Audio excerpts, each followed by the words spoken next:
Hello everyone, क्या हालचाल आप सभी के। सीएस एग्जीक्यूटिव का रिजल्ट आज आ गया है।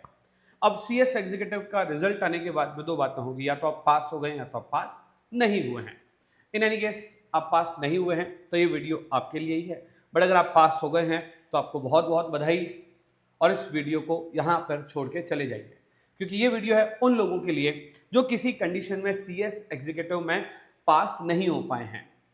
पता है क्या, रिजल्ट वाले दिन शुरुआत के 3-4 घंटे जो बच्चों का फोन आता है उनकी बधाइयां लेने के बाद टेंशन रहती है कि जो बच्चे पास नहीं हो पाए हैं किसी भी कंडीशन से, चाहे वो मेरे बच्चे हो चाहे वो किसी और भी इंस्टीट्यूट के या कहीं के भी बच्चे और मुझसे कनेक्टेड हो, तो आप लोगों के लिए ये वीडियो इंपॉर्टेंट है। अगर आपका केस 1 तो होगा कि आपने अटेम्प्ट किया है ग्रुप 1 और रिजल्ट आ गया फेल। केस 2 होगा आपने अटेम्प्ट किया है ग्रुप 2 और रिजल्ट आ गया है फेल। इन केस आपने ग्रुप 1 अटेम्प्ट किया है और ग्रुप 1 अटेम्प्ट करने के बाद आप पास नहीं हो पाए हैं, आपके कुछ भी नंबर है 100, 110, 120, 140, 150, 160, 180, 190, 195, 198, कोई भी आपके मार्क्स हैं। पहली बात, ये बात दिमाग में बिल्कुल मत लाना कि अब ग्रुप 1 को छोड़ के ग्रुप 2 की तैयारी कर रहे हैं, क्योंकि ग्रुप 2 आपको जीरो से स्टार्ट करना पड़ेगा।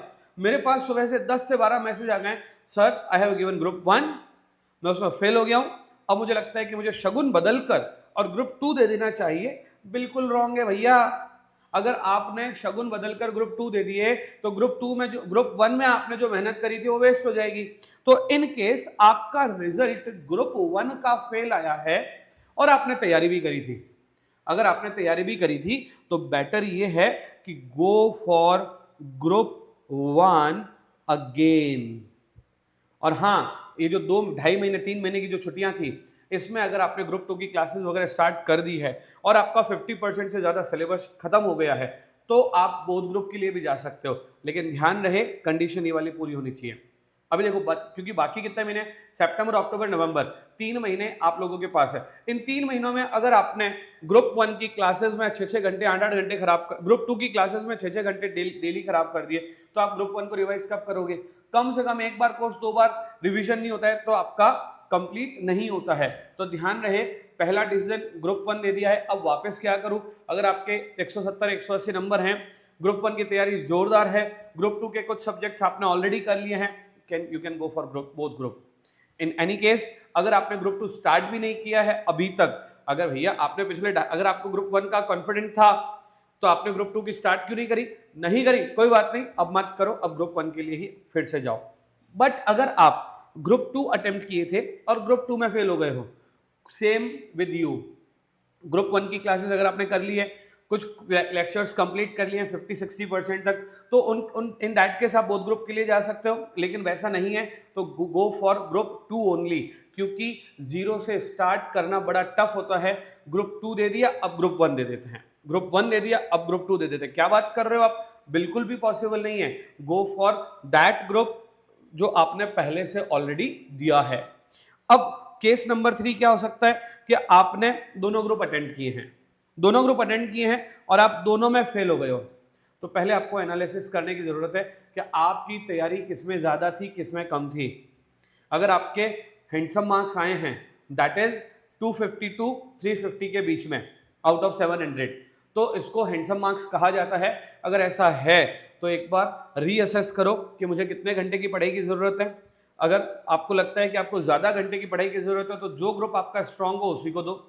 लेकिन अगर आपको लगता है कि नहीं, मैं दोनों ग्रुप साथ में अपीयर कर सकता हूं, तो ध्यान रहे आपको सिर्फ और सिर्फ पढ़ाई करनी है और थोड़ी बहुत नहीं, जम के पढ़ाई करनी है, तो ही आपके दोनों ग्रुप साथ में हो पाएंगे। कई बार ऐसा होता है कि फर्स्ट अटेम्प्ट में बच्चे के नंबर आए 180 400 में से, और अगले अटेम्प्ट में गए तो फिर कम हो गए, 130 135 हो गए, क्योंकि कॉन्फिडेंट रहता था कि वो ग्रुप मैंने पढ़ लिया है, अब वापस सेम टू सेम क्या पढ़ूं? अरे सेम टू सेम मत पढ़ो, नया पढ़ो। नया कैसे पढ़ेंगे सर? कुछ भी तो नहीं करना है। जो चीजें आपने पढ़ ली है उसको अंडरलाइन कर लो, रिवीजन कर लो, जो छोड़ दी है उसको अब पढ़ लो और उसके बाद क्वेश्चन प्रैक्टिस करो। कॉर्पोरेट अकाउंटिंग में, कंपनी लॉ में, जेआईजीएल में, सब में राइटिंग प्रैक्टिस करो, क्वेश्चंस हाथ से सॉल्व करने की कोशिश करो, ताकि 3 घंटे में 100 नंबर का पेपर कंप्लीट हो पाए। तो पहली बात, अगर आपने बोथ ग्रुप फेल हो गए हो तो रीअसेस योरसेल्फ कि मुझे बोथ ग्रुप की तरफ ही जाना चाहिए या ग्रुप 1 ग्रुप 2 में से कोई जाना चाहिए। अगर आपने ग्रुप 1 पास कर दिया है, कुछ सोचने की जरूरत नहीं, गो फॉर ग्रुप 2। ग्रुप 2 पास कर दिया है, सोचने की जरूरत नहीं, गो फॉर ग्रुप 1। तो ये था हमें क्या करना चाहिए। सर कैसे करना चाहिए? तो कुछ भी नहीं करना है, अब अपने दिन को 3 पार्ट में डिवाइड कर लो। जो क्लासेस बाकी है वो आपकी 8 घंटे में खत्म होनी चाहिए। जो आपका सोना, उठना, खाना पीना, बैठना, जागना, वो सारा जो काम है वो 8 घंटे में खत्म होना चाहिए। पीछे वाले 8 घंटे आपकी किसके लिए होने चाहिए? Only and only studies. समझना बात को, यहां पर 8 घंटे आपको, अगर क्लासेस बाकी है तो उसको कंप्लीट करो जल्दी जल्दी से। ये वाले 8 घंटे आपके सब काम, खाना, सोना, है ना, खाना, सोना, नहाना, धोना, सब कुछ उस 8 घंटे में शामिल है। यानी कि 8 घंटे आप अपने पर्सनल को दे रहे हो, इंक्लूडिंग स्लीपिंग, नींद के साथ। पीछे वाले 8 घंटे आप क्लासेस को दे रहे हो अगर बाकी है तो, और रिमेनिंग 8 घंटे आपको सिर्फ और सिर्फ पढ़ाई करनी है। दिन का वेट नहीं करना है, आज से ही शुरू करनी है, अभी से ही शुरू करनी है। कंफर्ट जोन से बाहर नहीं आओगे तो अपने नाम के आगे टैग नहीं लगा पाओगे। बच्चों पता है, मैं बहुत बार क्लास में बोलता हूँ कि जब भी अपन लोग है ना पढ़ाई वढ़ाई करना शुरू करते हैं ना, तो प्रॉब्लम क्या होती है, कल से शुरू कर देंगे, कंफर्ट जोन छोड़ ही नहीं पाते हैं। जब तक आप अपना कंफर्ट जोन नहीं छोड़ोगे ना बच्चों, तब तक पास होना संभव नहीं है। आपको अपना कंफर्ट जोन छोड़ना पड़ेगा, है ना। आपको अपनी सोशल मीडिया से दूरी बनानी पड़ेगी। सोशल मीडिया के पॉजिटिव इम्पैक्ट आपको पता है, हम सब चीज़ सोशल मीडिया से जुड़े हुए, लेकिन नेगेटिव इम्पैक्ट से आपको बचना पड़ेगा। कुछ भी करके आपको वो सब चीज़ें जो आपको डिस्ट्रैक्ट कर रही है उनसे अलग होना पड़ेगा, तब जाके आप पास हो पाओगे। मैं जितने भी बच्चों की स्टोरीज बताता हूँ, जो बच्चे मुझसे पढ़ चुके हैं और जो बच्चे पास हुए हैं, उनके पीछे स्टोरी होती ही है। एक स्टूडेंट थी जिसका अच्छा रिजल्ट आया, पॉजिटिव रिजल्ट आया, पिछले अटेम्प्ट में उसके एक सब्जेक्ट में 60 थे बट वो फेल हो गई थी, ठीक है। आज उसका पॉजिटिव रिजल्ट आया जिसमें उसके 60 आए थे, उसमें तो नंबर कम आए, लेकिन किसी और एक सब्जेक्ट में 62 आ गए, एग्जामिनेशन भी लग गई, ग्रुप पूरा पास भी हो गई। मेरे पास बहुत सारे एग्जाम्पल है। कल हम लोग CSE के चैनल पे लाइव आने वाले हैं, जहाँ पे हम लोग जो लोग बच्चे पास हुए हैं उनके बारे में बताएंगे, उनसे डिस्कस करेंगे, उनको पूछेंगे तुमने कैसे वगैरह किया, तो उसको पूरा हम रिकॉर्ड करने का प्रयास करेंगे अगर टेक्नोलॉजी ने हमारा साथ दिया तो। बच्चों आपको अटेंटिवली पढ़ाई करनी पड़ेगी, पास होने के लिए बहुत मेहनत करनी पड़ती है। किसी भी इस गलत फहमी में ना रहें कि हम थोड़ा बहुत पढ़ेंगे पास हो जाएंगे, शॉर्टकट से पास हो जाएंगे, नहीं, आपको मेहनत करनी पड़ेगी, अपने दिन को 8-8 में बांटना ही पड़ेगा। और पता है क्या, पॉजिटिव रिजल्ट वाले दिन आपके टीचर आपका स्टेटस लगाते हैं, आपके घर वाले आपका स्टेटस लगाते हैं, आपके वो रिश्तेदार टॉक्सिक वाले जो लोग वैसे आपको पसंद करें ना करें, लेकिन आपके पास होने पर, आपका पॉजिटिव रिजल्ट आने पर आपके नाम के साथ, आपके फोटो के साथ आपका जो है वो कॉन्ग्रेचुलेशंस लिखते हैं। आप फील करके देखो वो वाइब, वो अगर फील करनी है वाइब आपको, तो आपको पास होने के लिए पढ़ना पड़ेगा। आप चाहते हो कि आप अपने घर के सब लोगों के स्टेटस में एक दिन के लिए आ जाओ सिवाय बर्थडे के, तो आपको पास होना पड़ेगा, और पास होने के लिए पढ़ना पड़ेगा। और अच्छा, अगर आप पिछला अपना हिसाब देख लो, जो भी आपने पास्ट में किया है वो आप एक बार हिसाब देख लो, क्या आपने उतनी पढ़ाई करी है आप पास होने चाहिए? कोई ये मत बोल देना कि सर मैंने पूरे महीने भर पढ़ाई करी थी। क्या आपने 100 दिन पूरे दिए पढ़ाई को? आपने 100 दिन अपने पूरे अगर पढ़ाई को नहीं दिए डेडिकेटेडली, तो वो 800-900 घंटे नहीं होते हैं। और जब तक आप 800-900 घंटे की पढ़ाई नहीं करते हो तब तक आप पास नहीं हो जाओगे। अब कोई बच्चे ऐसे होंगे जो 400 घंटे की पढ़ाई में पास हो जाते हैं, कोई बच्चे 300 घंटे की पढ़ाई में पास हो जाते हैं, कोई बच्चे 700-800 घंटे पढ़ते तब पास होते हैं। मुझे नहीं पता आप कौन से वाले हो, मैं तो ये कहूँगा अगर आप 200-300 वाले हो तो भी 800 घंटे पढ़ो ना, रैंक लाओ, हाईएस्ट मार्क्स लाओ, है ना। अलग ही माहौल होता है, अलग ही ऑरा होता है उन बच्चों का जो बच्चे पास हो जाते हैं।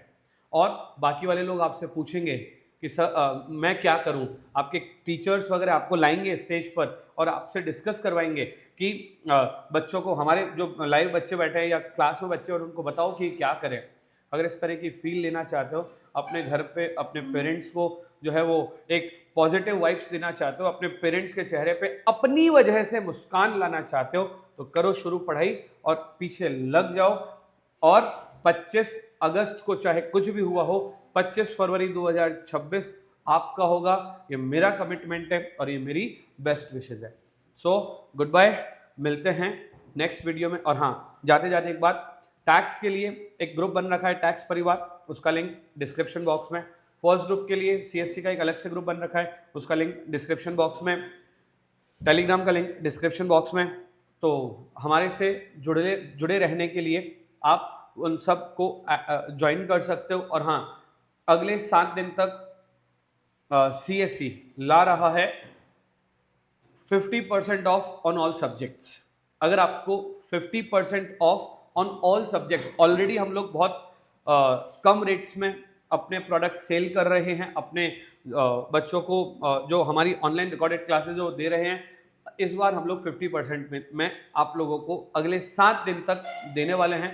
तो अगर आपको चाहिए, अगर आपको लेना है तो जाओ, ऐप पर जाओ, मुझसे कोड मांग लो, मैं आपको कोड दे दूंगा, है ना। वैसे मैं बता देता हूँ, कोड का लिंक मैं दे दूंगा डिस्क्रिप्शन बॉक्स में, तो वहां पे जाओ और आप ऑर्डर कर सकते हो। Thank you so much, bye bye.